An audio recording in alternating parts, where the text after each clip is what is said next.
Mohammed Johnny గారు ఉమ్మడి ఆంధ్రప్రదేశ్ రాష్ట్రానికి మంత్రిగాను, అదేవిధంగా కౌన్సిల్కు డిప్యూటీ చైర్మన్గాను వ్యవహరించారు. వారి గురించి తెలుసుకుందాం. మహమ్మద్ జానీ గారు అనగానే ఉమ్మడి ఆంధ్రప్రదేశ్ రాష్ట్రంలో మొట్టమొదటి గుర్తుకొచ్చేది కాంగ్రెస్ పార్టీ. వారి రాజకీయ ప్రస్థానం మొత్తం కూడా కాంగ్రెస్ పార్టీలోనే కొనసాగిందని కూడా చెప్పవచ్చును. అతి చిన్న వయసులోనే ప్రజాసేవ చేయాలనే సంకల్పంతో రాజకీయాల్లోకి వచ్చి రాజకీయాల్లోనే నూతన బడికి శ్రీకారం చుట్టిన నేత స్వర్గీయ మహమ్మద్ జానీ గారు అని కూడా చెప్పవచ్చును. మహమ్మద్ జానీ గారు ఇప్పుడు మన మధ్య లేకపోవచ్చు. వారు యువతకు చూపించే మార్గం మాత్రం మన కళ్ళ ముందు కనబడుతుందని కూడా చెప్పవచ్చును. ఎటువంటి రాజకీయ బ్యాక్గ్రౌండ్ లేనప్పటికీ కూడా ప్రజాసేవ చేయాలనే సంకల్పంతో రాజకీయాల్లోకి వచ్చి ఆనాటి ప్రధానమంత్రి ఇందిరాగాంధీ గారితోనూ రాజీవ్ గాంధీ గారితో కూడా మంచి సంబంధాలు గల వ్యక్తి ఉమ్మడి ఆంధ్రప్రదేశ్ రాష్ట్రంలో మహమ్మద్ జానీ గారు అని కూడా చెప్పవచ్చును. రాజీవ్ గాంధీ గారి ఆశీస్సులతో ఎమ్మెల్యే టికెట్ పొంది ఎమ్మెల్యేగా గెలిచి ఆ తర్వాత మంత్రిగా కూడా పనిచేసిన దాఖలాలు కలవు. ఉమ్మడి ఆంధ్రప్రదేశ్ రాష్ట్రంలోనే భారీ పరిశ్రమ శాఖ మార్చులుగా, వాణిజ్య శాఖ మార్చులుగా, చక్కెర శాఖ మార్చులుగా అనేక పదవులు నిర్వహించిన ఘనత మన స్వర్గీయ మహమ్మద్ జానీ గారికి దక్కిందని కూడా చెప్పవచ్చును. భారీ పరిశ్రమలు చేసే శాఖ మంత్రిగా ఉన్నప్పుడే మహమ్మద్ జానీ గారు ఉమ్మడి ఆంధ్రప్రదేశ్ రాష్ట్రంలో అనేక పరిశ్రమలు నెలకొల్పడం జరిగింది. అనేక పరిశ్రమలకు రూపకల్పన చేయడం కాకుండా ఉన్న పరిశ్రమలన్నింటిని కూడా ఎంతగానో డెవలప్మెంట్ చేసిన ఘనత మన జానీ గారికి దక్కిందని కూడా చెప్పవచ్చును. ఈనాడు ఉమ్మడి ఆంధ్రప్రదేశ్ రాష్ట్రంలో అనేక కంపెనీలు ఉన్నాయంటే ఆ కంపెనీలన్నింటినీ కూడా అభివృద్ధి చేసిన ఘనత మహమ్మద్ జానీ గారికి దక్కిందని చెప్పవచ్చును. ఈనాడు ఉన్న విశాఖల ఉక్కు కర్మాగారం కానీ, హైదరాబాద్ నగరంలో ఉన్న BHEL కానీ, IDPL కానీ, అదేవిధంగా కాకినాడ పోర్ట్ కానీ, ఇలాంటి ఎన్నో మేజర్ పరిశ్రమలన్నింటిని కూడా డెవలప్మెంట్ చేసిన ఘనత మన జానీ సార్కే దక్కిందని కూడా చెప్పవచ్చును. ఆనాటి కేంద్ర పెద్దలతో మాట్లాడి కేంద్రం నుంచి అనేక నిధులు తీసుకొచ్చి ఆంధ్రప్రదేశ్ రాష్ట్రంలో కొన్ని కంపెనీలు నెలకొల్పడం కాకుండా ఎంతోమంది నిరుద్యోగులకు ఉద్యోగ అవకాశాలు కల్పించడంలోనూ ప్రత్యక్షంగా పరోక్షంగా కూడా తోడ్పడటంలో కూడా వీరి కృషి అనలేదని చెప్పవచ్చును. అలాంటి నాయకుడు ఈనాడు మన మధ్య లేకపోవచ్చు. అలాంటి మహానుభావుడు ఈ మన మధ్య లేకపోయినప్పటికీ కూడా వారు చేసిన మంచి కార్యక్రమాలు కానీ, మంచి పనులు కానీ, వారు చెప్పిన స్ఫూర్తి మాటలు కానీ, వారు చేసిన అభివృద్ధి కార్యక్రమాలు కానీ నేడు మనకి కళ్ళెత్తి కనబడుతున్నాయంటే అది జానీ గారి సెలవని కూడా చెప్పుకోవచ్చును.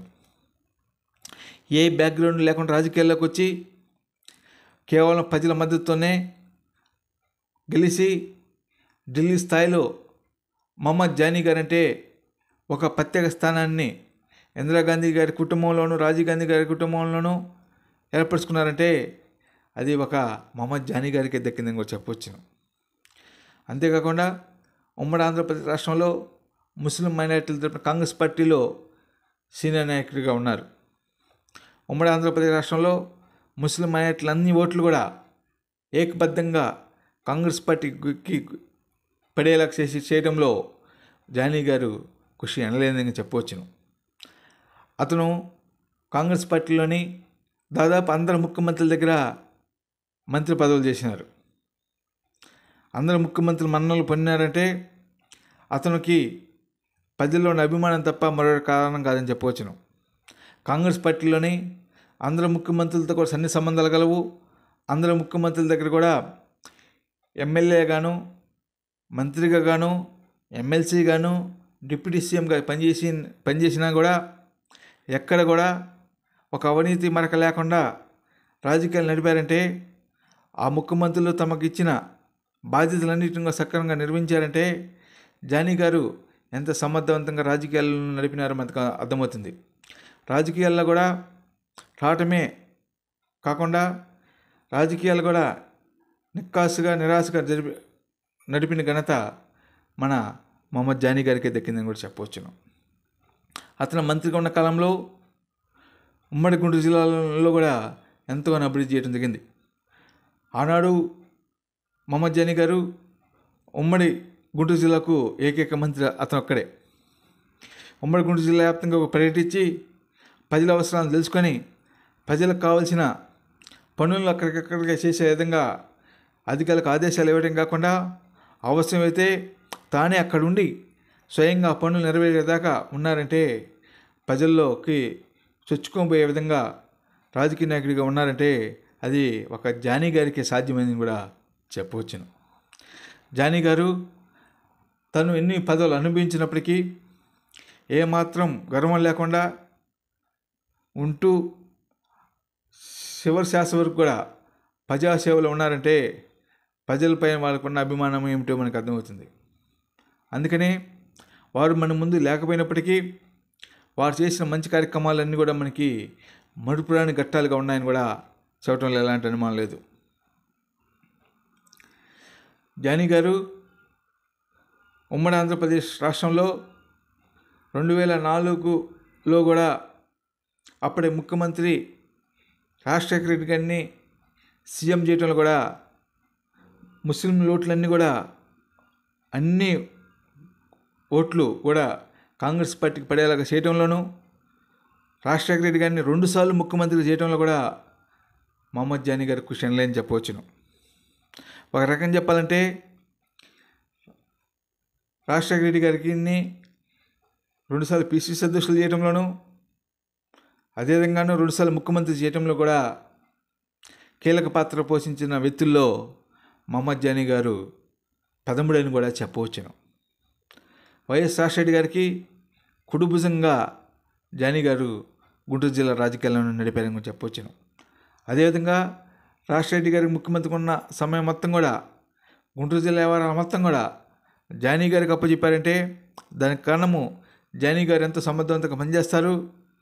అతను ఎలాంటి అవినీతికి పాల్పడ్డు, అతను ఏదైనా పని అడిగారంటే అది ప్రజల కోసం అడుగుతా తప్ప తన స్వార్థం కోసం అడగలని తెలుసు. కాబట్టి రాజశేఖర గారికి జానీ గారు ఏ పని అడిగితే ఆ పనిని వెంటనే చేసే విధంగా రాజశేఖర గారికి ఉన్నతాధికారులకు ఆదేశాలు ఇవ్వడం కాకుండా మొహమ్మద్ జానీ గారికి ఎనీ టైం అపార్ట్మెంట్ ఇచ్చే విధంగా రాజశేఖర గారు ఉన్నారంటే ఎనీ టైం అది ఇంట్లో కానీ ఆఫీసులో కానీ క్యాంప్ ఆఫీసులో కానీ ఎక్కడైనా సరే మొహమ్మద్ జానీ గారు వచ్చారంటే రమ్మను అని రాజశేఖర గారు అన్నారంటే అంత స్వేచ్ఛ ఉండేది మొహమ్మద్ జానీ గారికి రాజశేఖర గారితో.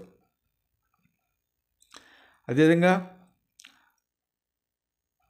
ఢిల్లీ నుంచి కాంగ్రెస్ పెద్దలు ఆనాడు రాష్ట్రానికి వచ్చినప్పుడు కూడా అనేక మంది ట్రాన్స్లేషన్ హిందీలో కానీ ఇంగ్లీష్లో కానీ ట్రాన్స్లేషన్ చేసే బాధ్యతలను కూడా అప్పుడు కాంగ్రెస్ పార్టీ పెద్దలందరూ కూడా మొహమ్మద్ జానీ గారు అప్పచెప్పారు. రాష్ట్రంలో ఎక్కడ మీటింగ్లు జరిగినా సోనియా గాంధీ కానీ రాజీవ్ గాంధీ కానీ రాహుల్ గాంధీ కానీ ఇలాంటి కాంగ్రెస్ పార్టీ పెద్దలు రాష్ట్రానికి వచ్చి బహిరంగ సభలో ప్రసంగించేటప్పుడు వాళ్ళ ట్రాన్స్లేషన్ కార్యక్రమాన్ని అనువాద కార్యక్రమాన్ని మొహమ్మద్ జానీ గారే చేసేవారని కూడా చెప్పవచ్చును. ఎంతో ఆకర్షవంతంగా తనకున్న వాక్శాస్త్రంతో ట్రాన్స్లేషన్ కార్యక్రమాన్ని ఎంతో విజయవంతంగా చేయడంలో మొహమ్మద్ జానీ గారికే దక్కిందని కూడా చెప్పవచ్చును.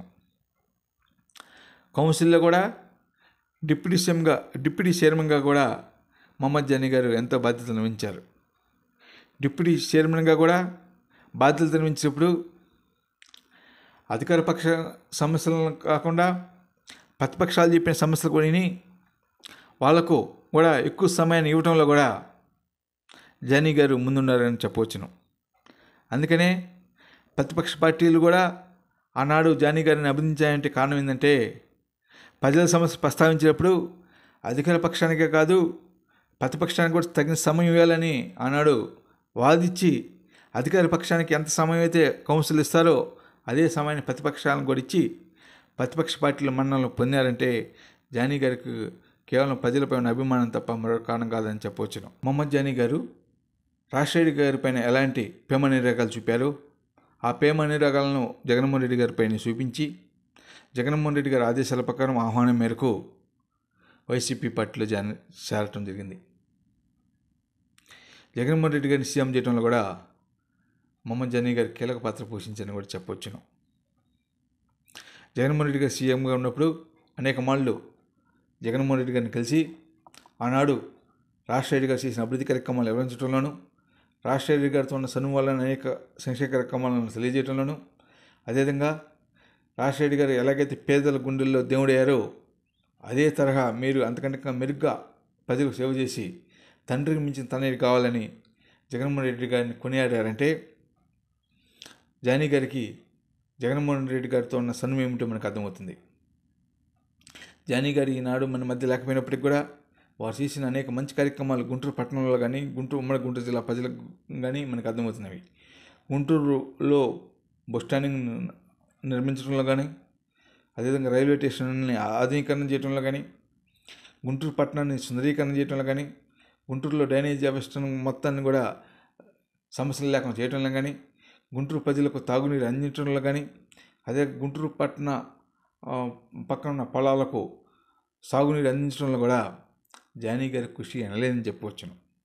అప్పుడే కాంగ్రెస్ పార్టీ ముఖ్యమంత్రులతోనూ మాట్లాడి అనేక నిధులు తీసుకొచ్చి గుంటూరు పట్టణాన్ని, గుంటూరు పక్కన పరిశ్రమలను అభివృద్ధి చేశారు. ఆ మంచి కార్యక్రమాలన్నిటి కూడా మనకి గుంటూరు పట్టణంలో అడుగు పెట్టగానే జానీ గారు చేసిన మంచి కార్యక్రమాలు గుర్తుకొస్తున్నవి. అదేవిధంగా జగన్మోహన్ రెడ్డి గారితో కూడా మాట్లాడి గుంటూరుకి అనేక నిధులు కేటాయించి గుంటూరు పట్టణాన్ని కూడా అభివృద్ధి చేయడంలో కూడా జానీ గారి కృషి అనలేని చెప్పవచ్చును. జానీ గారి వారసత్వాన్ని పుణుకుపుచ్చుకొని వారి తనయుడైన మహమ్మద్ అలీ గారు కూడా వైఎస్ఆర్సీపీలో కీలక నేతగా కొనసాగుతున్నారు. జగన్మోహన్ రెడ్డి గారి ఆదేశం ప్రకారం అలీ గారు కూడా వైఎస్ఆర్సీపీలో చురుగ్గా పాల్గొంటూ గుంటూరు జిల్లాలో వైసీపీని అభివృద్ధి చేయడంలో ఎంతగానో కృషి చేస్తానని చెప్పవచ్చును. గుంటూరు పట్టణంలోనూ కీలకమైన నేతగా మహమ్మద్ అలీ గారు ఉంటున్నారు.